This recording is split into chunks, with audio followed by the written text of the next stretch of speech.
Morning. রান্না বান্না সেরে ফেলছি, এই দেখো দেলাল। হ্যাঁ, কড়া কড়া মচমচা করবো, মানে বেশি মচমচা না, আলু ভাজা করছি, আজকে তো শনিবার। আর এই দেখো এখানে কিন্তু মুগ ডাল বসে গেছে, ভাজা করে বসিয়ে দিয়েছি। তো এটা সেদ্ধ হবে, এইগুলো কিন্তু আমি ফেলে দেবো, ঠিক আছে? এটা তো আমরা যারা রান্নাবান্না করি তারা তো সবাই জানি, মেয়েরা, এখন কিন্তু ছেলেরাও জানে, ছেলেরা কোনো অংশে পিছিয়ে নেই কিন্তু রান্নাবান্নার দিক দিয়ে এখন, ঠিক না? এখন না, সবসময়ই। কিন্তু সেটা আমরা জানতাম না, জানতে পারতাম না যদি আমাদের কাছে এই ফেসবুক প্ল্যাটফর্মটা না থাকতো। আমরা শুনতাম যে এই ম্যানেজমেন্ট ওই ম্যানেজমেন্ট পড়েছে, রান্নার শেফ হয়েছে, কিন্তু দেখতাম তো না। কিন্তু আজকে হ্যাঁ, রেস্টুরেন্টে কোনো খেতে গেলে যারা এই শেফ করেছে, কিন্তু আমরা সেটা দেখতে পারতাম না, তাই না? তো এখন কিন্তু ফেসবুকের মাধ্যমে কিন্তু আমরা সেটা দেখতেই, তো এখন এই ফেসবুকের মাধ্যমে কিন্তু আমরা সেটা দেখতেই পারি। তো চলো আজকে বাইরের ওয়েদারটা তোমাদেরকে দেখাই। যদিও মোলায়েম রয়েছে, মানে নরম নরম ওয়েদার, বেশি কড়া রোদ না, ঠিক আছে? এই দেখো চলে আসলাম বাইরের ওয়েদারটাই, এই যে তোমরা তো দেখেইছ, এই দেখো আকাশটা দেখলে বেশি একটা খুব কড়া রোদ নেই। তো চলো চলে যাই, আবারও আমি রান্নার দিকে চলে যাচ্ছি। রান্নাবান্না করে কিন্তু একটুখানি বেরোবো, খাওয়া দাওয়া করে অবশ্যই বেরোবো।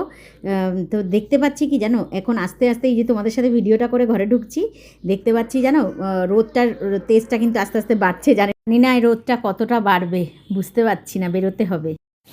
তো এখন কিন্তু সবই দেখতে পারি যে যেমন মেয়েরাও রান্নায়, সে যে যাই করুক, মেয়েদেরই ডিপার্টমেন্টটা হচ্ছে রান্নার, কিন্তু এখন কিন্তু ছেলেরাও কোনো, এখন না, প্রথম থেকে যেটা আমি আগেও বললাম, কোনো অংশেই কম না। তবে আগে দেখতে পারতাম না, এখন আমরা ফেসবুকের মাধ্যমে সেটা দেখতে পাই।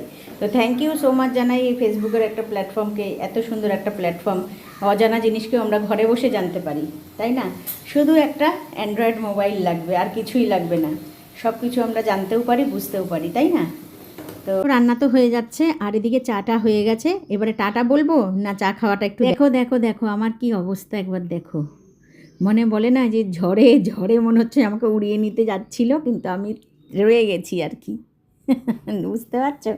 ছেলেও বিস্কুট নিল, আমি একটু চা নিয়ে বসেছি, ছেলে আমার চায়ের মধ্যে বিস্কুটটা চুবিয়ে চুবিয়ে খাচ্ছে, আমি একটুখানি বিস্কুটটা, আমি কিন্তু সাধারণত চায়ে চুবিয়ে বিস্কুট খাই না, বিস্কুট আলাদা করে কামড়াই আর খাই। তো যাই হোক, রান্না করতে করতে দেখো বেহাল দশা আমার হয়ে গেছে।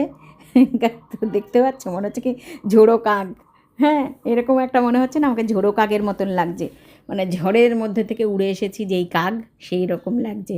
তো যাই হোক, তোমাদের কেমন লাগছে আমাকে অবশ্যই কমেন্টে জানিও। আমি তো বলবো নিজেকে ঝোড়ো কাক, আমি ঝড়ের মধ্যে উড়ে এসে বসেছি এই যে চা খেতে, দেখো আমার অবস্থাটা একবার। তো যাই হোক, রান্নাবান্না হয়ে গেছে, ভীষণ গরম লেগে গেছে জানো তো, গ্যাসের সামনে রয়েছে। এক্ষুনি বলছিলাম যে ওয়েদারটা হয়তো ভালো, কিন্তু না গো, এই দেখছি এখন তাপ আস্তে আস্তে বাড়ছে, আগেও তোমাদেরকে বললাম, কিন্তু আমাদেরকে বেরোতে হবে। ঝোড়ো কাক এখন গিয়ে ময়ূর সাজবে। টাটা, অন্য কোনো ভিডিওতে দেখা হবে।